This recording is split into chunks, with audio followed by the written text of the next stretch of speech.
Alright, due to popular demand, here is my Moonveil Katana build called the 3-sword style, because we'll be using 3 katanas today to make this build very effective. Right off the bat, for PvE, the Moonveil Katana is extremely strong, and if you are beginning to PvP or do any invasions of sorts, the Moonveil Katana can feel very, very powerful. It has good range, good speed, high damage if you build into ints, which is what we're going to be doing here. And of course, the best thing about this weapon skill is the stagger. Enemies big and small, PvE or PvP, will get staggered by this weapon, and I think that's the best part about the Moonveil. Now, I do think that the Moonveil Katana in PvP has a glaring weakness, and we'll go over that later in the video. I honestly don't even think that the Transient Moonlight is the best part of this build, because there's something even more OP than that skill in this build. So let's go over it. The Powerstancing Katana 3-sword style.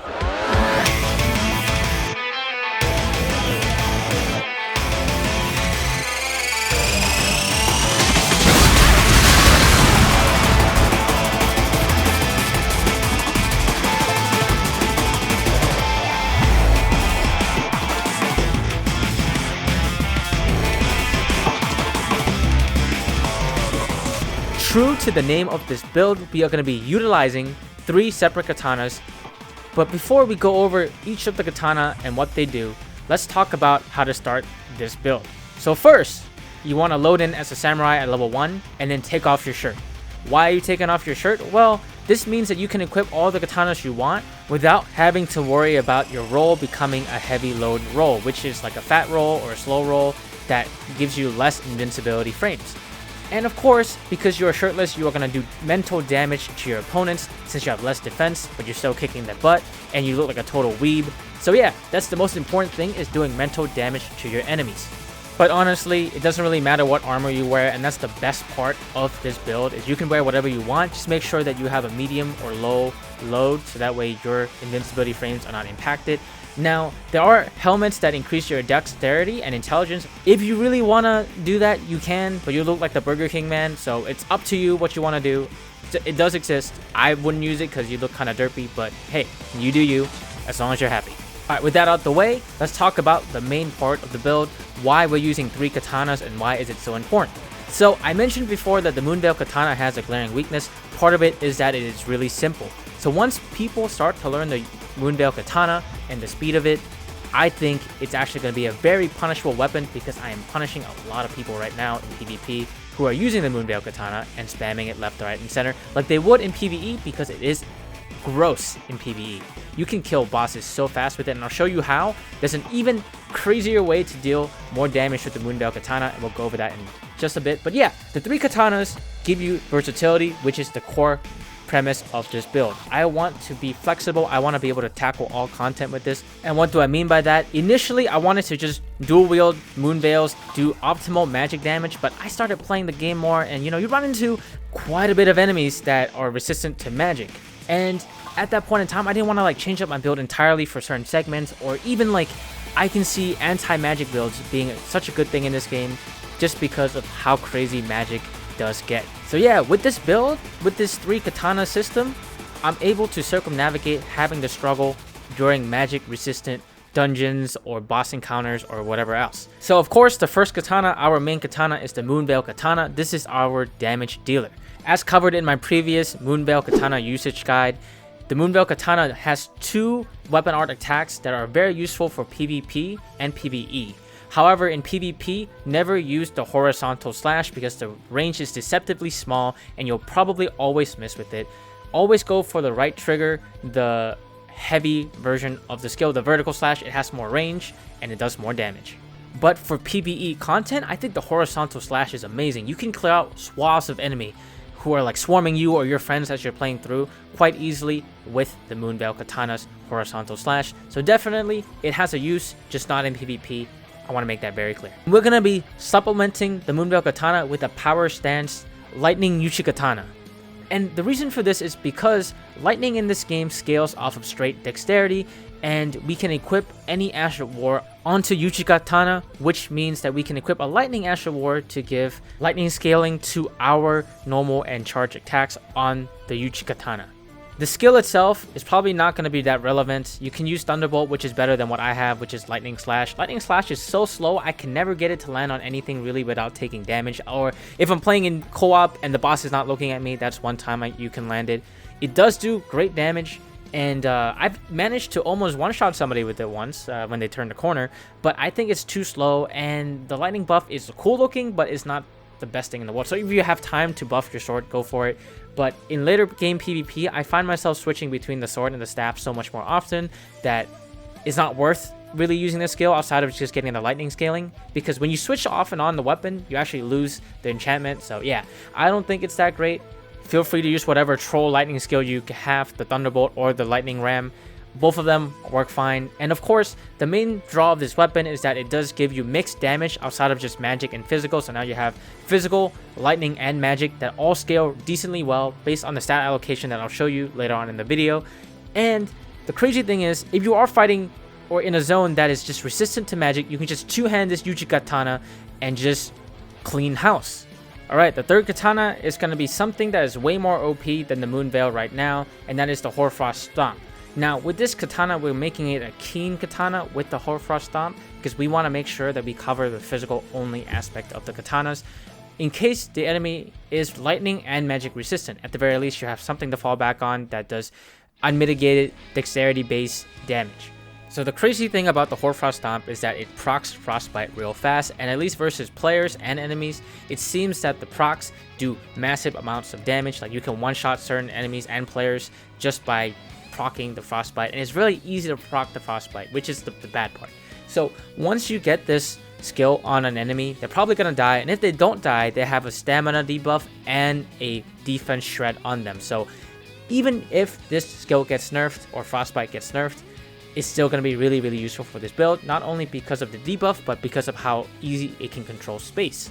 Unlike the Moonveil Katana, this skill is very hard to dodge roll, and if you don't do it right, you will get hit by the more damaging part, which is the second tick of the skill.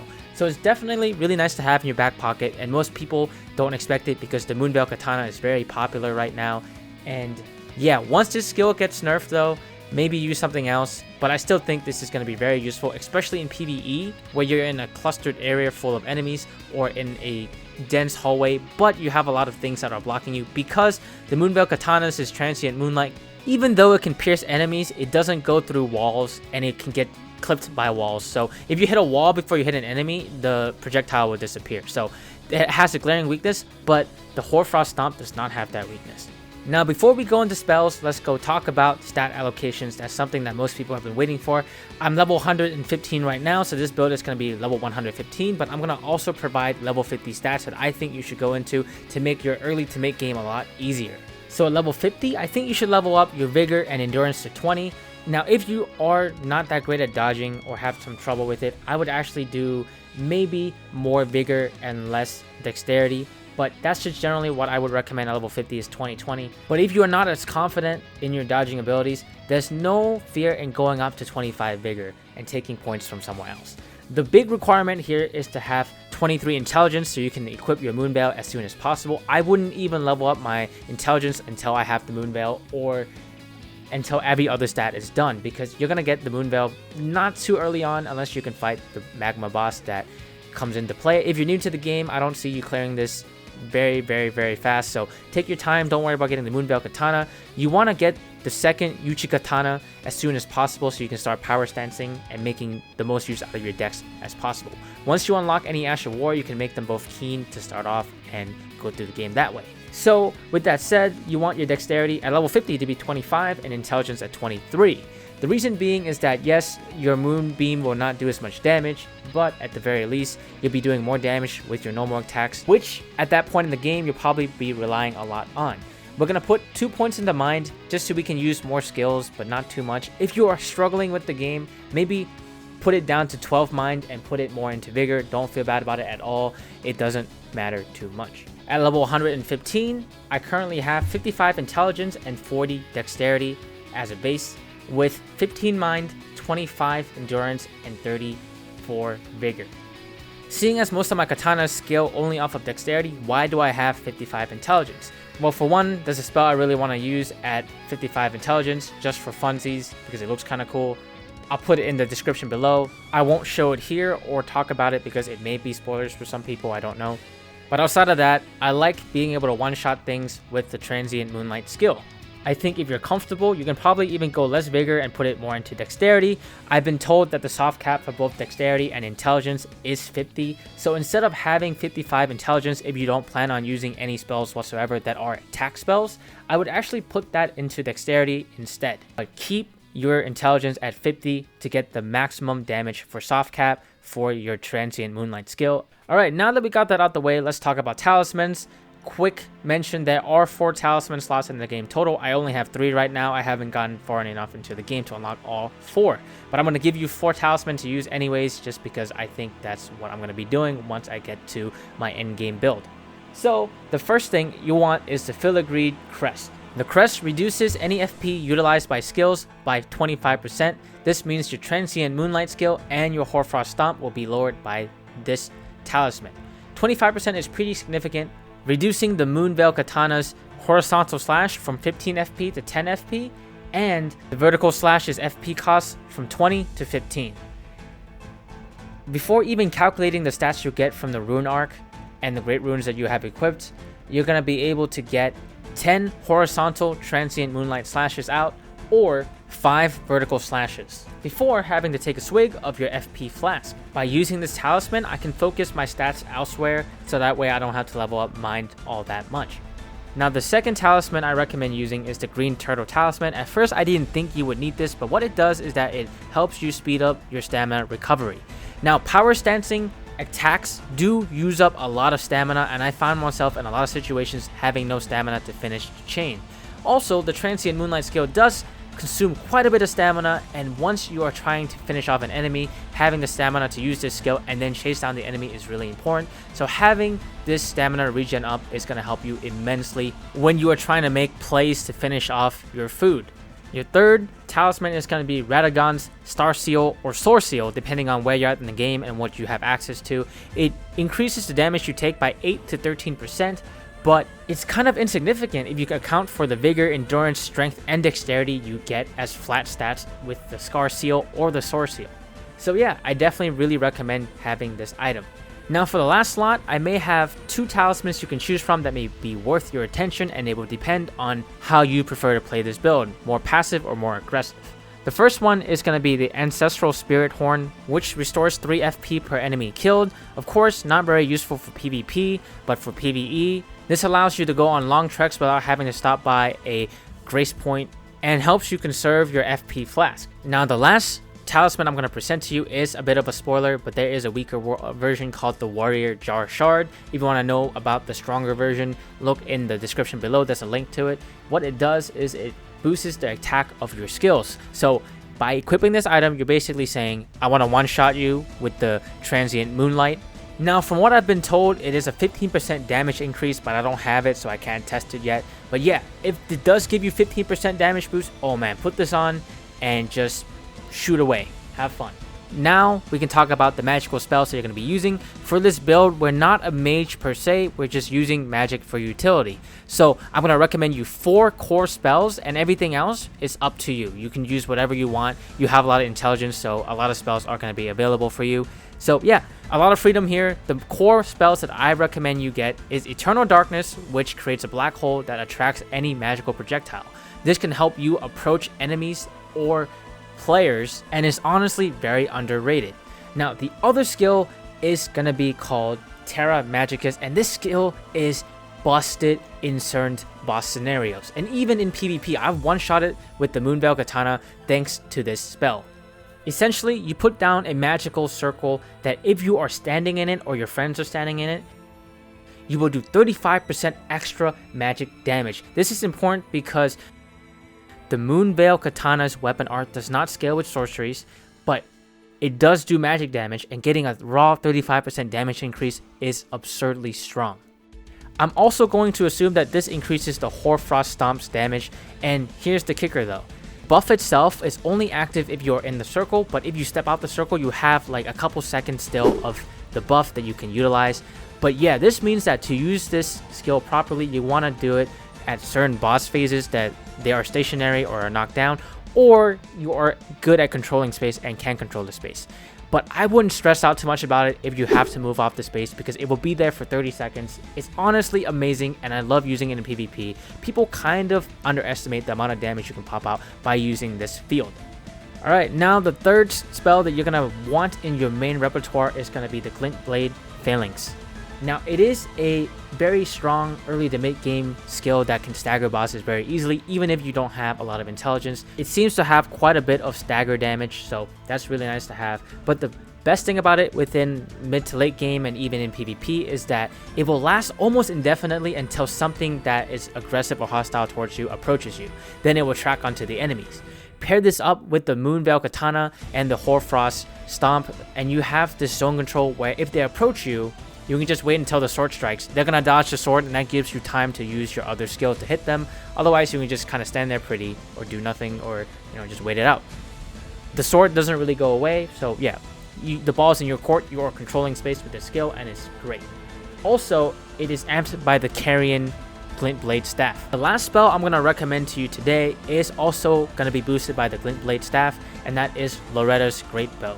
This one is mainly to troll people because you can roll out of it. So what I like to do is I like to look away or somewhere else. You're kind of limited in where you can turn, but you can at least cancel out of it with a dodge and surprise people who try to backstab you because they are rude AF.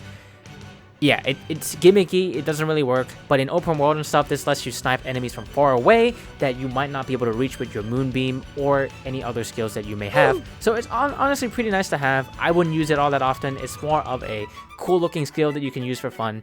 If you have anything else you want to put in here, go for it. It's pretty open. I do like the gravity skills, like the collapsing orbs. Those are fun as well. They track enemies really well. So yeah, very versatile build. Just get that main core 4 skills and you're going to be set and have a lot of fun with your utility spells. And you don't even need to upgrade your staff all that much because damage is not your concern with these spells, it's utility. And there you have it, a fun Powerstancing Katana build made for weebs who like to go shirtless and run in there and have some fun. I think it's versatile and offers you a lot of gameplay styles that you may not get otherwise. You can be a turret and just melt bosses with your Moonveil and Terra Magicus, or you can kind of be tricky and run in there and utilize the Glintblade Phalanx alongside your Powerstancing moveset.